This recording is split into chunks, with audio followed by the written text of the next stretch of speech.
दिल्लीमध्ये लाठीचार्ज झाला तेव्हा लोकशाही धोक्यात आली होती. मग रांचीमध्ये जेनझेडवर लाठीचार्ज झाला तेव्हा लोकशाही कुठे गेली? सरकार बदललं म्हणून लाठीचा अर्थही बदलतो का? रांचीमध्ये आपल्या भवितव्याशी संबंधित प्रश्नांची उत्तरे मागण्यासाठी रस्त्यावर उतरलेल्या जेनझेड अर्थात नव्या पिढीतील तरुणांवर पोलिसांकडून लाठीचार्ज, अश्रुधुराचा वापर आणि वॉटर कॅननचा मारा झाल्याची घटना आज देशाच्या चर्चेच्या केंद्रस्थानी आली आहे. जेपीएससी आणि जेएसएससी भरती प्रक्रियेतील कथित अनियमिततेच्या विरोधात आंदोलन करणाऱ्या हजारो तरुणांनी झारखंड विधानसभेकडे मोर्चा काढला. आंदोलकांनी बॅरिकेड ओलांडण्याचा प्रयत्न केल्यानंतर पोलिसांनी पाणीफेक, अश्रुधूर आणि लाठीचार्जचा मुक्तहस्ते वापर करून जमावाला रोखल्याचे वृत्त आहे.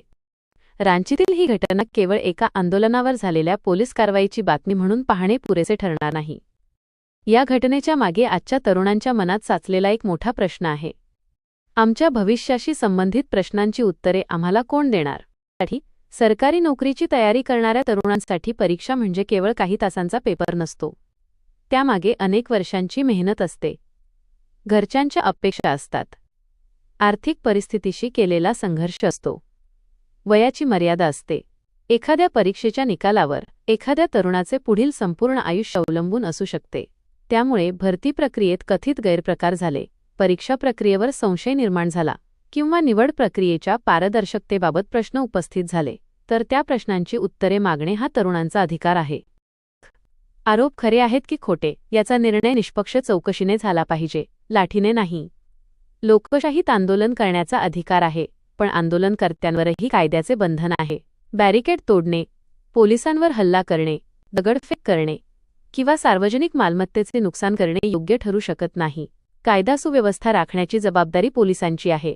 त्यामुळे परिस्थिती नियंत्रणाबाहेर जाण्याची शक्यता निर्माण झाली तर पोलिसांना हस्तक्षेप करावा लागतो.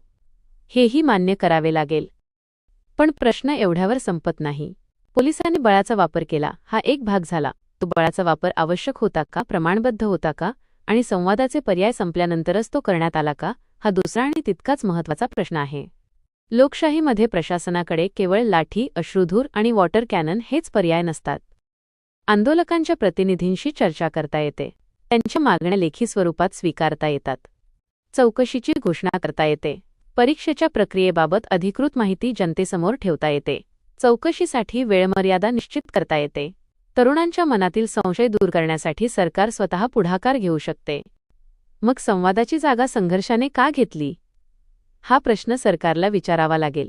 या संदर्भात सरसंघचालक मोहन भागवत यांनी